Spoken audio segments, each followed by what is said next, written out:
Well, let's stay then with those jobs numbers. We're joined by Nedlac Community Constituency Leader Thulani Tshefuta. Thulani, good evening to you. Thanks for your time.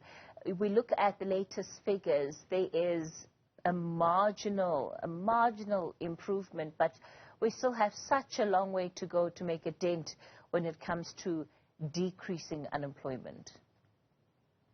Good evening, Kathy, and all your viewers.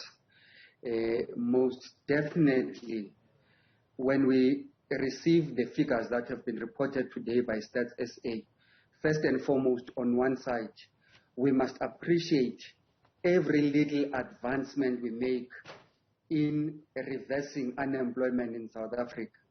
On the other side, we must equally appreciate that the challenge of unemployment is a challenge that we have known from the beginning. It is a challenge that even the diagnostic report of the National Development Plan itself prioritizes and highlights as one of the cardinal challenges that we're confronted with.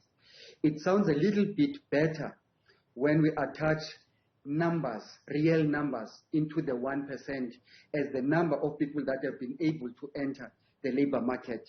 Most importantly, what we may not be saying is that there are a lot of socio-economic issues that surround employment and unemployment on its own. So there are many other societal issues that are linked to it, which, if addressed, they can basically resolve many other socio-economic challenges that we're confronted with.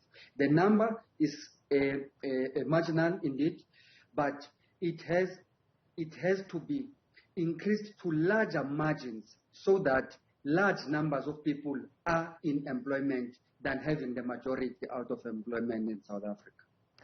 Do you think we're having enough of a conversation around the quality of jobs that are created that contribute, of course, to this shift? No, we're not having that conversation. The conversation we're having is always about the number of jobs gained and the number of jobs lost. We do not even invest a bit of effort in understanding strategies that will retain the jobs that we create. In no time, it would not be surprising that we may regress by a larger margin than what we have reported in Q2 and in Q3 of 2023. And so the conversation we should really be having is around the strategies that should create sustainable employment, the strategies that should improve the quality of the jobs that are being created.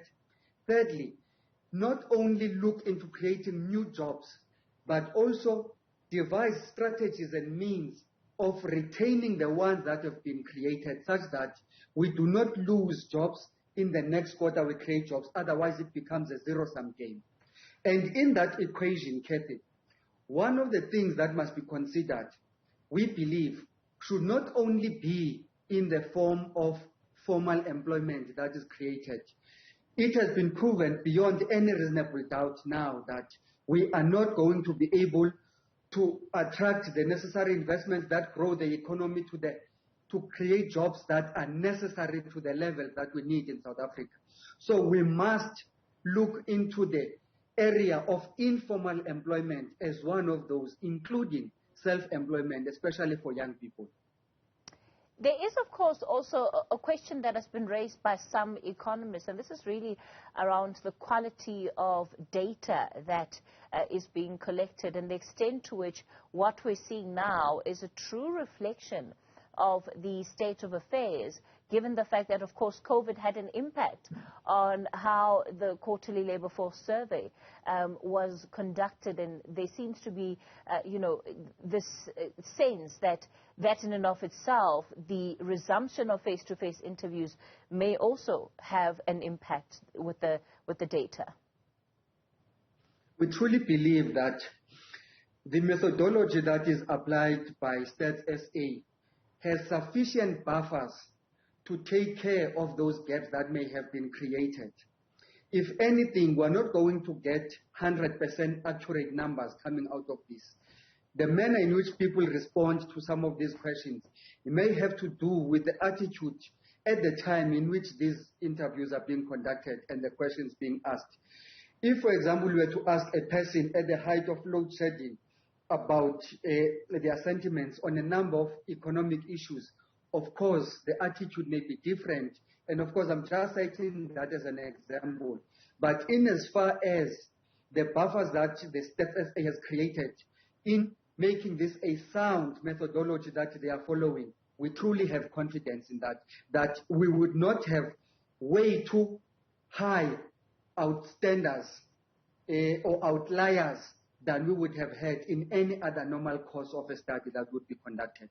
And so we believe that that is neither here nor there in terms of the quality of the results that are being reported. All right. Thulani Tshefuta, will leave it there for tonight. He's with the Nedlac Community Constituency. He's a leader there.